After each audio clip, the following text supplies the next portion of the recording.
मुंबईत ठाकरेंचाच महापौर. Supreme court निर्णय फिरवणार. ठाकरेंचे 65 नगरसेवक किंगमेकर.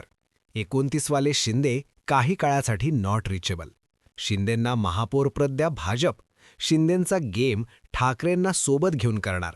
सुप्रीम कोर्टात सुनावणी फिरेल ते एक ट्विट आणि राजकीय हालचाली वाढल्या. नेमकं घडलंय काय? 2019चा रिपीट टेलिकास्ट पुन्हा एकनाथ शिंदे करतायत. फरक इतकाच, तेव्हा ठाकरे होते आणि आता शिंदे आहेत.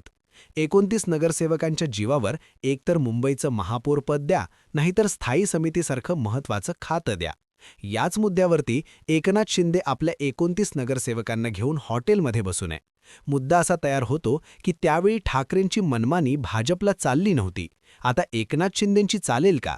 जो 2019ला ठाकरेंना रोखण्यासाठी शिंदेंसारखा प्रयोग केला गेला, तर आता शिंदेंना रोखण्यासाठी ठाकरेंना सोबत घेऊन फडणवीस एक धाव दोन तुकडे करणार का? धनुष्यबाण कुणाचा यावरती सुप्रीम कोर्टामध्ये सुनावणी पार पडणार आहे. त्यावरती एक ट्विट आलंय आणि अख्ख्या राजकीय हालचालीच बदलल्या. मुंबई महापालिकेचा गड कोण सर करणार याचा खल संपलेला नाहीये.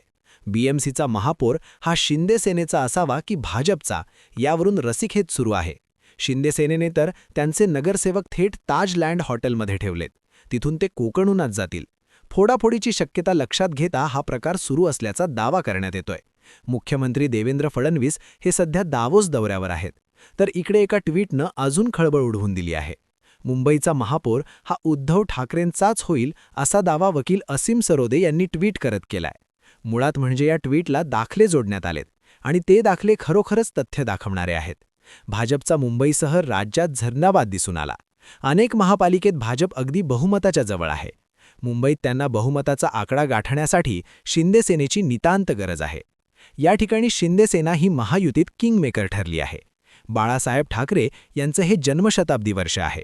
त्यामुळे भाजपनं महापौरपद शिंदेंच्या शिवसेनेसाठी सोडावं अशी आग्रही मागणी शिंदे सेनेकडून करण्यात येतेय. पण मुळात शिंदे सेनेकडून मुंबईमध्ये प्रचार करत असताना ज्यांच्या जीवावरती ते शिवसेना आपली असल्याचा दावा करतात ते आनंद दिघे आणि बाळासाहेब ठाकरे दोघांचे फोटो या युतीवरून गायब होते. युतीच्या प्रचार बॅनरवरून गायब होते. मग आता शिंदे सेना नेमकं कोणाची शिवसेना आहे म्हणून पुढे प्रोजेक्ट करते? हा प्रश्न आहे. भाजपला इतक्या वर्षानंतर पहिल्यांदाच महापौर करण्याची मोठी संधी आहे. त्यातूनच पेच निर्माण झाला. मुंबई महापालिकेत भाजपच्या खिशात 89 तर शिंदे सेनेचे 29 नगरसेवक आहे. बहुमतासाठी 114 हा मॅजिक फिगर आवश्यक आहे. पण मुख्यमंत्री राज्यात परतल्याशिवाय यावर अधिक भाष्य करणं दोन्हीही पक्ष टाळतायत. अशातच उद्धव ठाकरे यांच्या शिवसेनेचे वकील असीम सरोदे यांच्या एका ट्विटची सध्या देशात चर्चा सुरू आहे. या ट्विटमध्ये त्यांनी जो तर्क दिलाय त्याकडे अनेकांचे लक्ष वेधलं गेलंय. या ट्विटनुसार शिवसेना नाव आणि धनुष्यबाण या पक्षचिन्हाविषयी सर्वोच्च न्यायालयात याचिका दाखल आहे. सुनावणीची तारीख उद्या सुप्रीम कोर्टात आहे. पण 37 नंबरचं मॅटर सुनावणीसाठी पोहोचणे कठीण आहे असे ट्विट ॲडव्होकेट असीम सरोदे यांनी केलंय. या ट्विटमध्ये त्यांनी एक मोठा खळबळजनक दावा केलाय. त्यानुसार मुंबईचा महापौर ठाकरेंचाच होऊ शकतो. या ट्विटमध्ये ॲडव्होकेट असीम सरोदे यांनी मुंबईतील महापौर या मुद्द्यावरती भाष्य केलं आहे. आता लोकांचा नवीन प्रश्न, जर एकनाथ शिंदेंकडून पक्षचिन्ह व शिवसेना नाव काढून घेतले तर मुंबई महापालिकेत काय होईल? मला वाटते शिंदे सेना भाजपमध्ये विलीन होईल व एकनाथ शिंदेंचे राजकीय महत्त्व एकदम कमी होईल. शिंदे सेनेतील अनेक जण उद्धव ठाकरेंकडे स्वगृही परततील आणि मूळ शिवसेना अधिक ताकदवान होईल. उद्धव आणि राज ठाकरे मिळून मुंबई महापालिकेतील राजकारण फिरवू शकतील. सर्वोच्च न्यायालयातील एका निर्णयामुळे सुरू झालेला खेळ सर्वोच्च न्यायालयातच कधीतरी संपेल असा दावा असीम सरोदे यांनी केला. या दाव्याला जर दाखला म्हणून जोडायचं जर ठरलं तर लक्षात घ्या, सुप्रीम कोर्टातील सुनावणी काही येऊ द्या, मात्र एकनाथ शिंदेंचा ओरिजिनल रंग भाजप ओळखून बसलाय. भाजपचं असं आहे की गरज सरो आणि वैद्य मरो.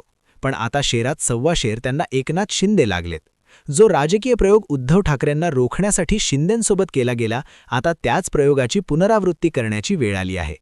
अमित शाह यांनी काही दिवसांपूर्वी म्हटलं होतं की कुबड्या हटवण्याची वेळ आलेली आहे. 2029ची निवडणुका भाजपा स्वतंत्र लढणार. अगदी तेच खरं करायचं जर ठरलं तर नगरपरिषदांच्या निवडणुकांमध्येच एकनाथ शिंदे आणि देवेंद्र फडणवीस यांच्यामध्ये कुठलंही सूत जुळत नव्हतं. देवेंद्र फडणवीस नामनिराळे राहण्याचा प्रयत्न करत होते.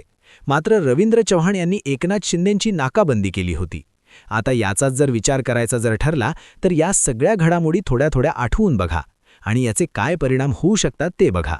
तिकडून वनमंत्री गणेश नाईक, इकडनं रवींद्र चव्हाण, तिकडून निलेश राणे, अनेकांनी एकनाथ शिंदेंवरती एकामागून एक वार करायला सुरुवात केली होती. मात्र शिंदे यांनी सुद्धा जशास तसं उत्तर दिलं. आता पुणे पिंपरी चिंचवड महापालिका निवडणुकांच्या निमित्तानं अजित पवार आणि एकनाथ शिंदे हे दोघंही वेगळे पडले. अजित पवारांनी सुद्धा फडणवीसांशी पर्यायी भाजपशी ओपनली पंगा घेतला आणि त्यातूनच सिंचन घोटाळ्याची फाईल पुन्हा खुली केली जाणार या धमकीवजा इशारा जो होता तो भाजपनं अजित पवारांना दिला. आता झेडपीच्या निवडणुकात आणखी ताणतणाव दिसेल. त्यामुळे या सगळ्याच बारीक-सारीक गोष्टींचा जर विचार करायचा जर ठरला तर सध्याच्या घडीला ठाकरेंना सोबत घेणं भाजपला कसंही सोयीचं आहे. गेल्या 5 वर्षांपासून ठाकरे संपवण्याचा प्रयत्न केला जातोय. पण एक जरी जागा ठाकरेंची निवडून येती तरीही त्या पक्षाचं अस्तित्व आहे.